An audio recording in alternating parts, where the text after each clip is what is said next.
Welcome to J news. 78వ స్వాతంత్ర దినోత్సవ జాతీయ జెండాను వ్యవసాయ మార్కెటింగ్, పశుసంవర్ధక, డైరీ డెవలప్మెంట్ శాఖ మంత్రులు కింజరాపు అచ్చెన్నాయుడు ఆవిష్కరించి గౌరవ వందనం చేశారు. గురువారం ఆర్ట్స్ కళాశాల మైదానంలో ఏర్పాటు చేసిన స్వాతంత్ర దినోత్సవ వేడుకల్లో ఆయన పాల్గొని జాతీయ జెండాను ఆవిష్కరించి గౌరవ వందనం చేశారు. ఆయనతో పాటు జిల్లా కలెక్టర్ స్వప్నిల్ దినకర్ పున్కర్, జిల్లా ఎస్పీ కేవీ మహేశ్వరరెడ్డి పాల్గొని గౌరవ వందనం చేశారు. మైదానంలో పోలీసులు, హోంగార్డులు, ఎన్సీసీ క్యాడెట్ల నుండి గౌరవ వందనం స్వీకరించారు. అనంతరం 78వ స్వాతంత్ర దినోత్సవ సందేశాన్ని ఆయన చదువు వినిపించారు. అనంతరం ఆర్సీఎం లేయోలా 30 మంది విద్యార్థులతో బాలలము మేము ప్రదర్శన, పిఎన్ల కాలనీలో గల సాయినాథ్ విద్యామందిర్ 55 మంది విద్యార్థులతో జయహో భారత్ ప్రదర్శన, Tanguturi Prakasam Pantulu municipal high school 40 మంది విద్యార్థులతో సిక్కుల వైభవం నృత్య రూపకం, PN colony new central school 50 మంది విద్యార్థులచే వందేమాతరం ప్రదర్శన, కేజీబీవీ గార 75 మంది విద్యార్థులతో ఎలుగెత్తి పాడరా వందేమాతరం, ఐటీడీఏ పోస్ట్ మెట్రిక్ హాస్టల్ 10 మంది విద్యార్థులతో ట్రైబల్ ఫోక్ డాన్స్ ప్రదర్శనలు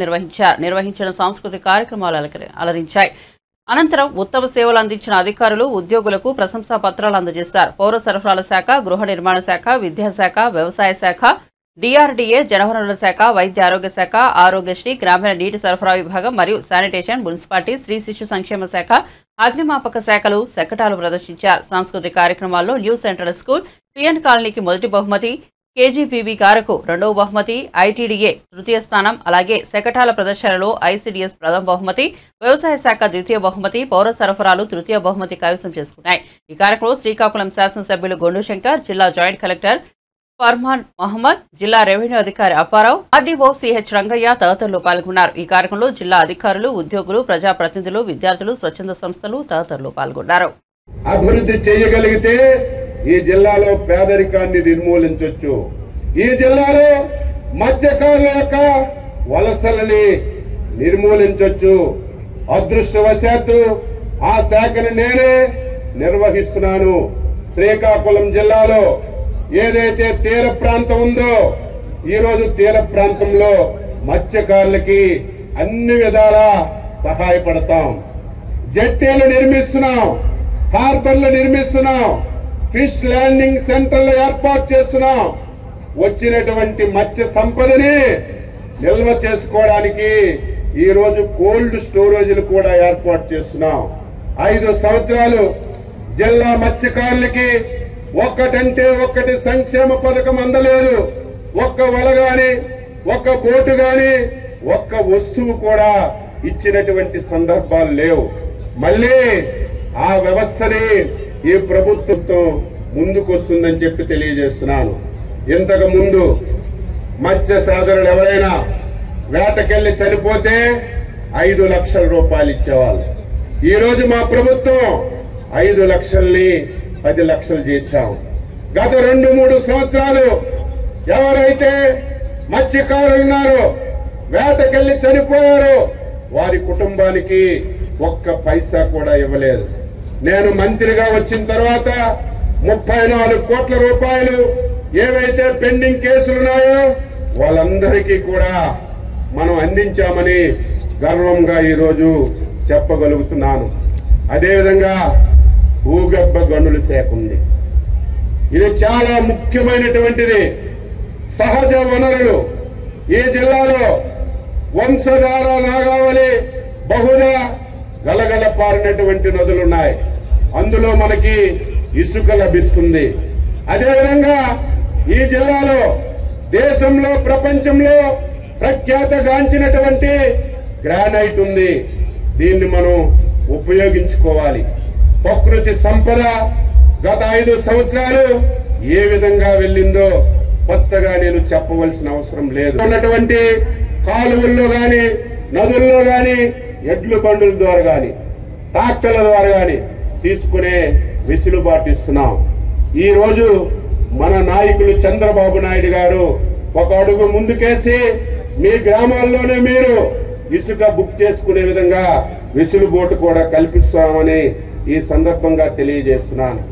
అదేవిధంగా బ్లూ గ్రానైట్ ఉంది. దాన్ని కూడా మనం ఇంకా అభివృద్ధి చేసుకోవాలి. ఇక్కడి నుంచి వలసలు వెళ్లకుండా ఇక్కడే గ్రానైట్ పరిశ్రమలను ఏర్పాటు చేసుకోవాలి. ఆ విషయంలో కూడా రాష్ట్ర ప్రభుత్వం అన్ని విధాల సహాయం చేస్తుందని ఈ సందర్భంగా తెలియజేస్తున్నాను. ఈ జిల్లాలో అదృష్టం గలగల పారినటువంటి నదులున్నాయి. వంశధార నది ఉంది, నాగావళి నది ఉంది, బహుళా నది ఉంది, మహేంద్రతనయ నది ఉంది. కానీ వర్షం వస్తుంది, నీరు నదుల్లోకి వస్తుంది, సముద్రంలోకి వెళ్ళిపోతుంది. దాన్ని మనం ఉపయోగించడంలో చాలా వైఫల్యం చెందుతున్నాం. ఈ ప్రభుత్వం ఏదైతే జన వనరుల శాఖ ఉందో దానికి అత్యంత ప్రాధాన్యత ఇస్తున్నామని ఈ సందర్భంగా జిల్లా ప్రజానీకానికి తెలియజేస్తున్నాను. 2014, 2019 తెలుగుదేశం ప్రభుత్వ ఆధ్వర్యంలో ఈ జిల్లాలో జన వనరుల శాఖల్ని కలకల్లాడించాం.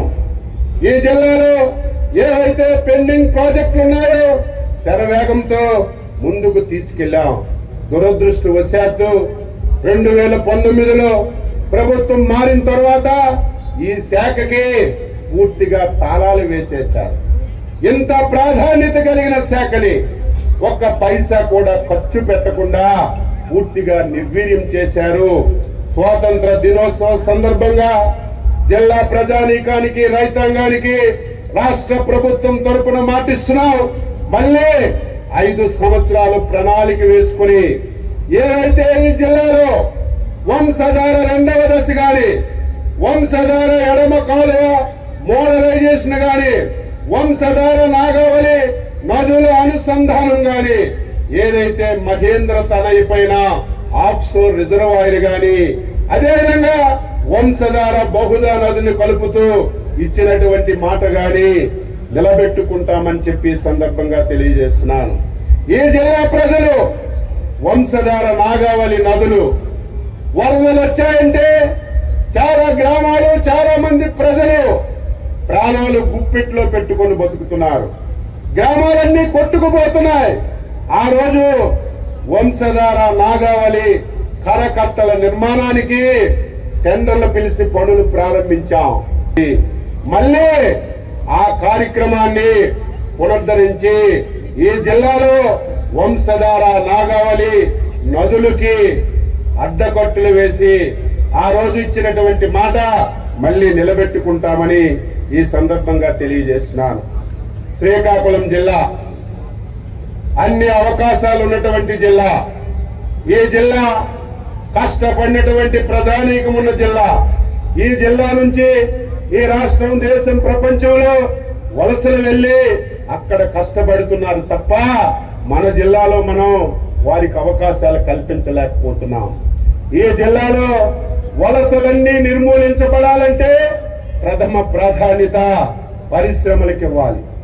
పరిశ్రమలు ఈ జిల్లాకు తీసుకురావాలి.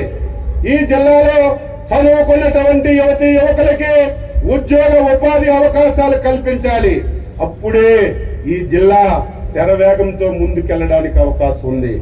దానికి కూడా ఒక ప్రణాళిక వేసుకొని ఈ జిల్లాని పారిశ్రామికంగా అభివృద్ధి చేయాలని చెప్పి నిర్ణయం చేశాం. గతంలో భావనపాడు పోర్టు నిర్మించాలని టెండర్లు పిలిచాం. ఆ రోజు ప్రైవేట్ ప్రభుత్వ భాగస్వామ్యంతో పోర్టు వస్తే, పోర్టు అనుసంధానంగా అనేక పరిశ్రమలు వస్తే జిల్లా బాగుపడుతుందని ఆశతో ఆ రోజు కార్యక్రమాలు చేశాం. దురదృష్టవశాత్తు ఆ పోర్టుని మూలపేటకు మార్చారు. అది కూడా ప్రభుత్వ పరంగా చేయాలని ఒక దుర్బుద్ధితో ఆలోచన చేశారు. ఏది ఏమైనా గత ప్రభుత్వం ఏవైతే ప్రారంభించిందో అవన్నీ కొనసాగించవలసిన గురుతర బాధ్యత ఈ ప్రభుత్వంపై ఉంది.